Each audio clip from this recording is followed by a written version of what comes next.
welcome to episode number 1 of Fairwork Chronicles. I'm your host Faye, and I'm here with a friend of mine who's going to co-host in today's discussion. Hello everyone, I'm Evelyn, and it's a great day to be here today. So on today's episode, we are going to dive into discussing a specific issues in globalization that affect a huge part of our world.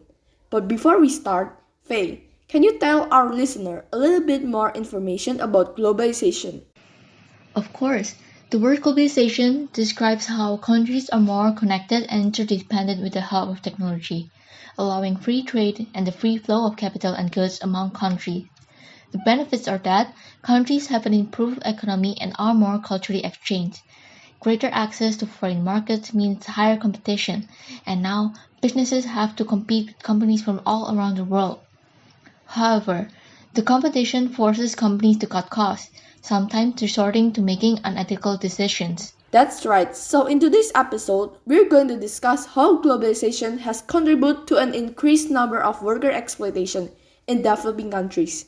In this episode, we talk about how workers' exploitation happens, the factor that cause workers' exploitation, multiple real-life examples from all around the world, and what you can do to help.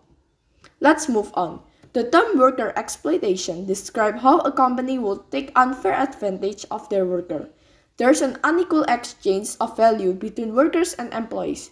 Companies get to overwork the employees, pay them lower wage, or even pay the worker lower than promised without consequence. It happens a lot in developing countries as the wages is lower than regulation are weaker. This makes it easier for large companies to overwork them or provide them with poor working conditions while paying them a low wage. Yeah, totally. And I've heard that in developing countries, the minimum wage of the workers tends to be lower. Some countries don't even have a minimum wage. Oh, really? Yeah, the regulation only apply to a more minor part of the labor force in developing countries, because regulating the labor market is a pretty difficult challenge. Many employees work unofficially and bypass the law. This allows workers to get paid less than the usual minimum wage, and due to weak regulations, amount of workers, and poor work inspection, developing countries are even more vulnerable to labor exploitation. Uh-huh. Tell us more.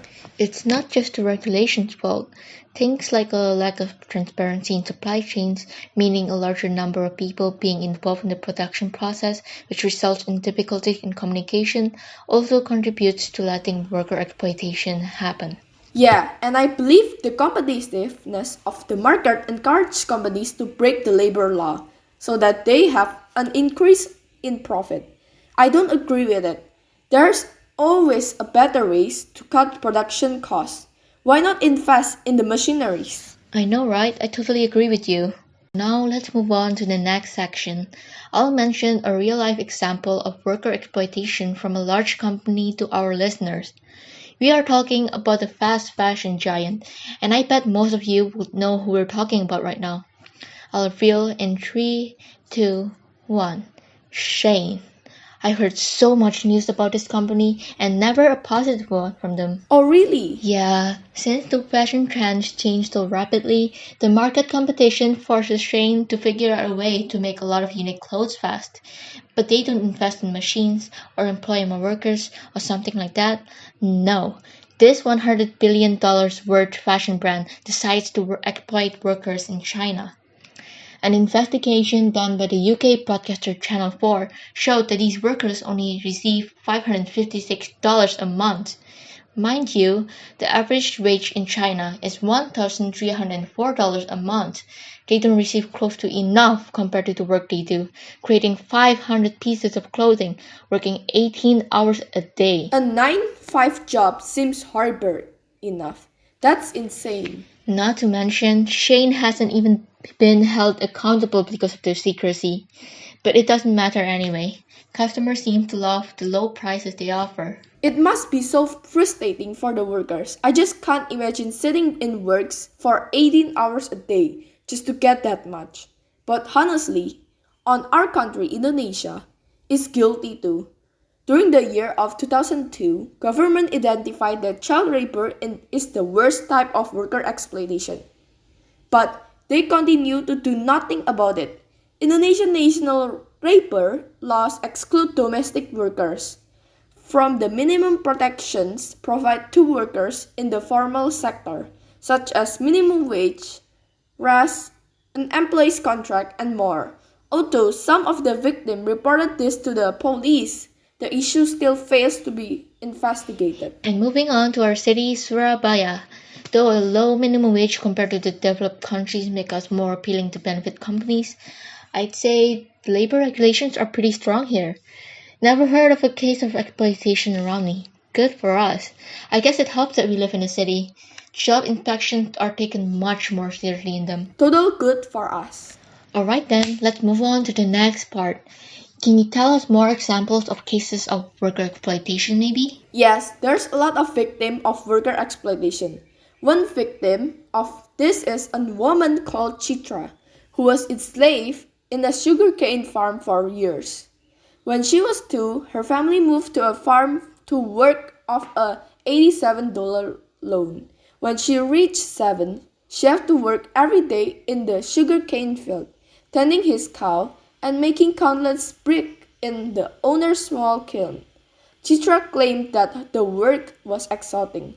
She constantly gets splintered and burned by hot bricks. And even with all of the work she has done with her family, Donald proceeded to abuse them. Fortunately, the local release bonded laborers associated brought her family case to the government for action. Authorities liberate all 70 children, women, and men from the farm and provide them with release certificate to break their false debt to the owners and funded them a new life in freedom. That's emotional. My heart breaks for all the victims of labor exploitation. What can our listeners do to help? Well, the issue is many people use product for unethical companies without realizing it. So, what do you do?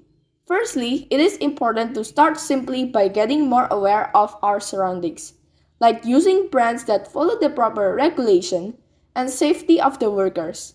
Doing research before buying a product, it helps with preventing ourselves from supporting these companies. We also need more voice from the people because one voice is not enough power to influence the government and corporate policy. That's a lot of things to do. But I'm sure this will help a lot to stop the exploitation of workers from increasing. Anyway, this episode is coming to an end unfortunately. I hope you're all still with us. We learned a lot today, didn't we? Oh, but before we go, let's recap what we have discussed today. Though globalization has brought a lot of good to our world, many suffer because of the competition it has brought. Companies are tempted to move to a developing country to take advantage of weak labor regulations and reduce labor costs. But many consider this unethical, as these companies don't provide them a safe and comfortable working environment.